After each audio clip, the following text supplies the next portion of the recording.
Man, dig the way this thing cleans up. Holy shit. You hearing that? Man,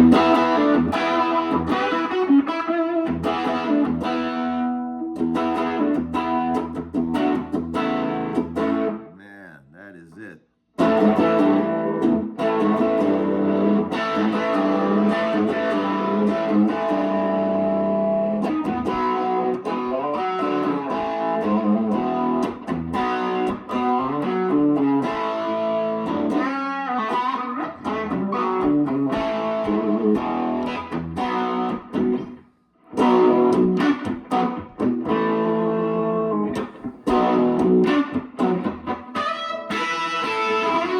Nobody does that.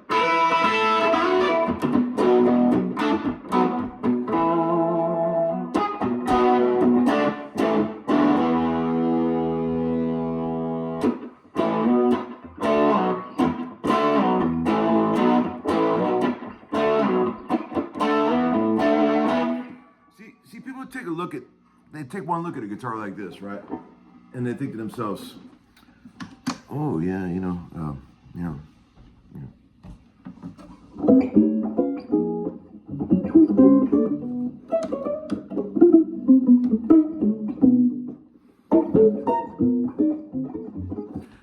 But you know what? This guitar wants to rock. I'm telling you right now, man. It's not rocking because I want it to rock. It's rocking because it wants to rock. Listen how raunchy this thing is.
Okay, I planned on doing a little talking today, but I got in the mood to play a little bit.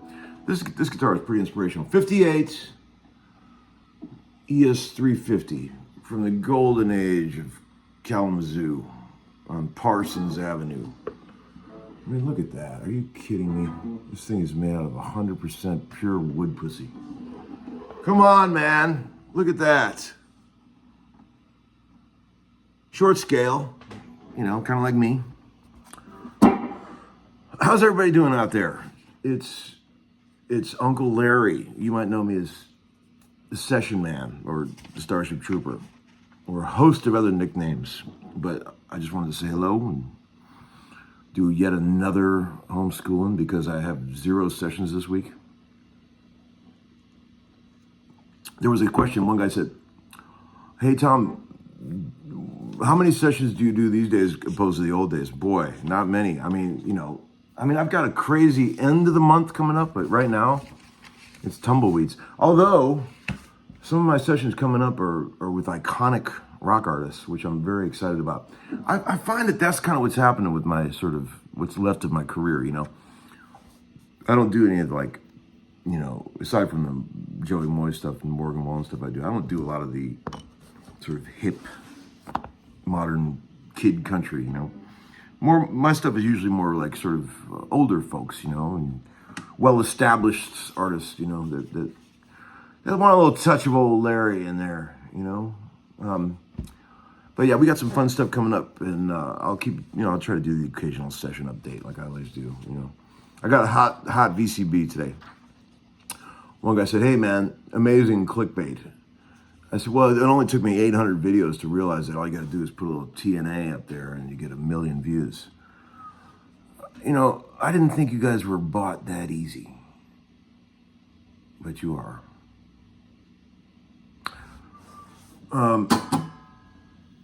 There's a,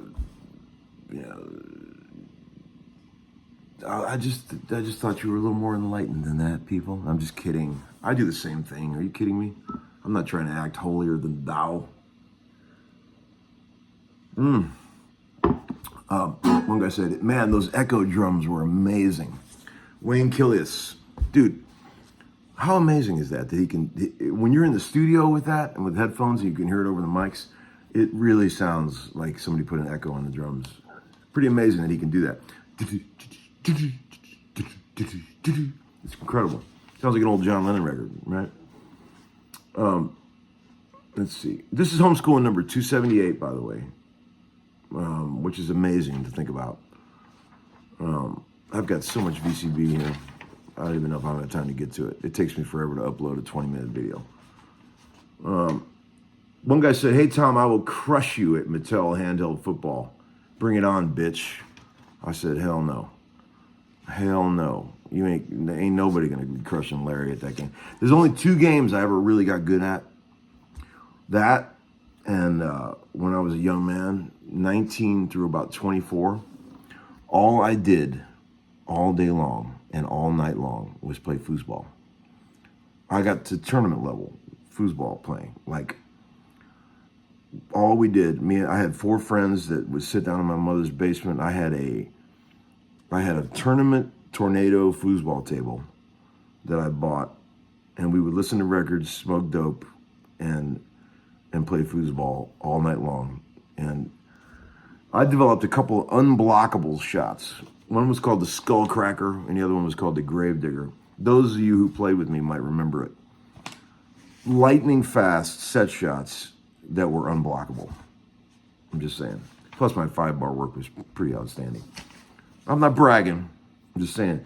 I don't get good at many things, but I could play some foosball, and I could play some Mattel handheld football. Not bad at darts either.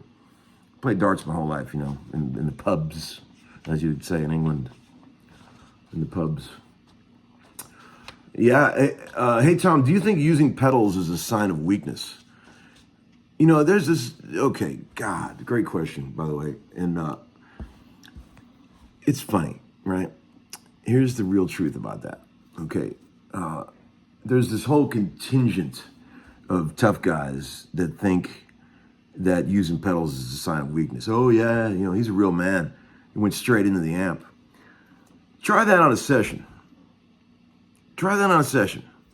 Bring your Les Paul and your cord and your amp to a session and see how it goes.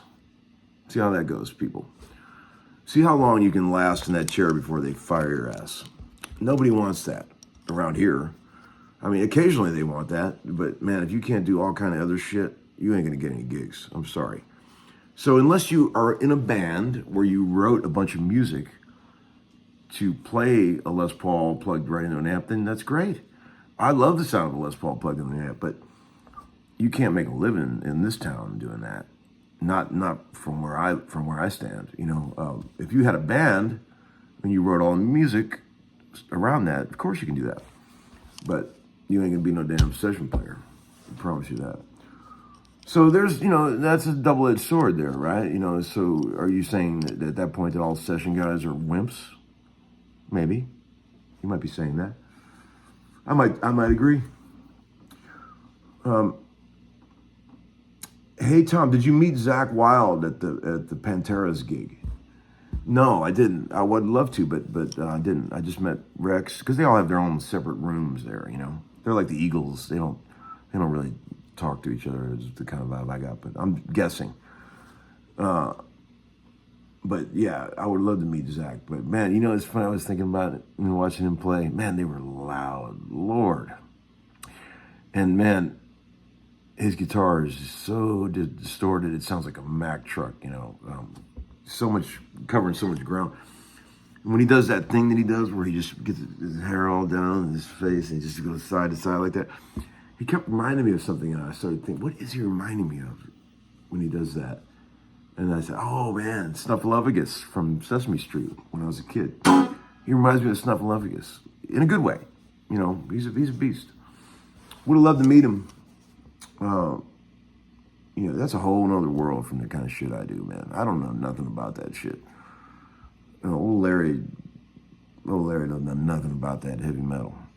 I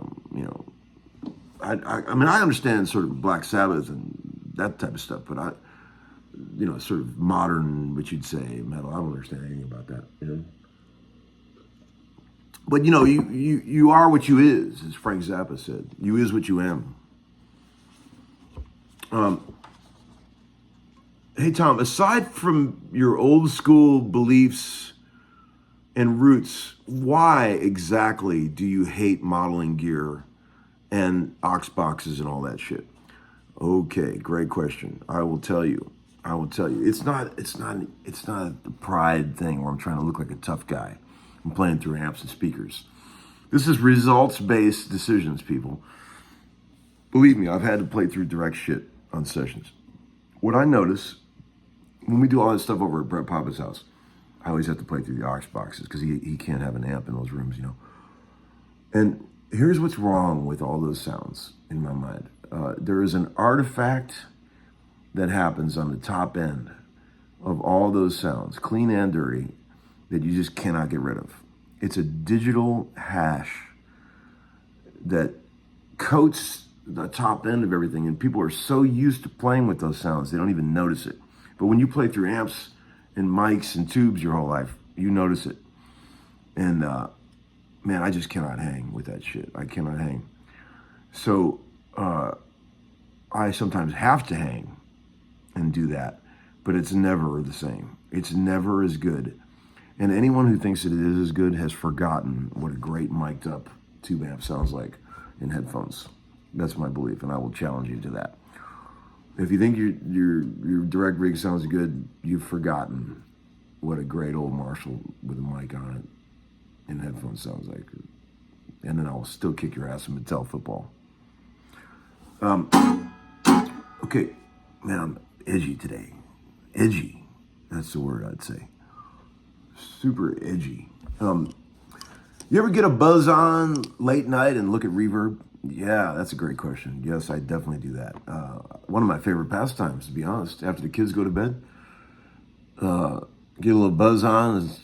I'll do things like, here's what I type in. I type in 1964, 1963, see whatever pops up. And then I always sort from highest price to lowest because I don't want to see all the crap. I want to see the good shit.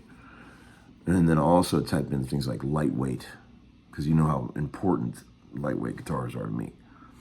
Uncle Larry pays a little extra for that really lightweight guitar. I call it the X factor,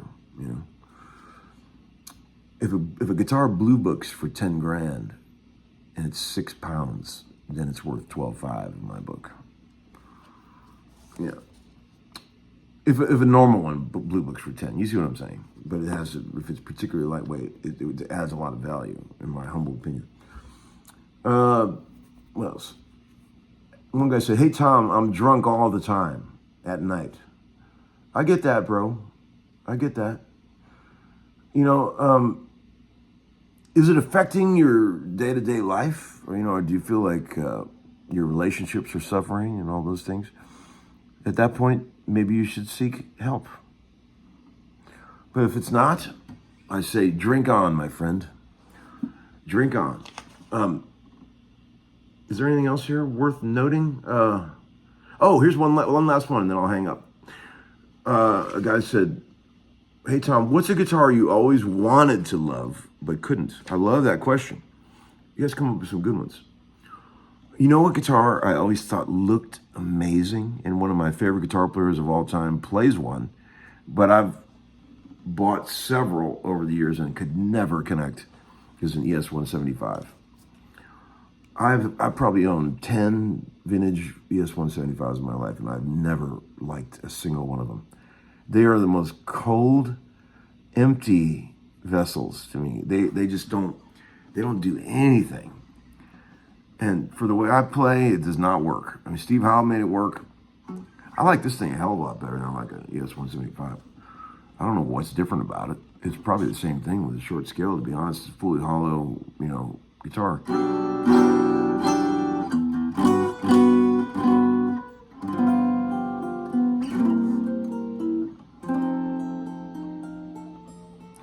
I think that's enough for today. I think that's plenty. Thanks for sticking with me, people. Thanks for watching Old Larry. Peace out.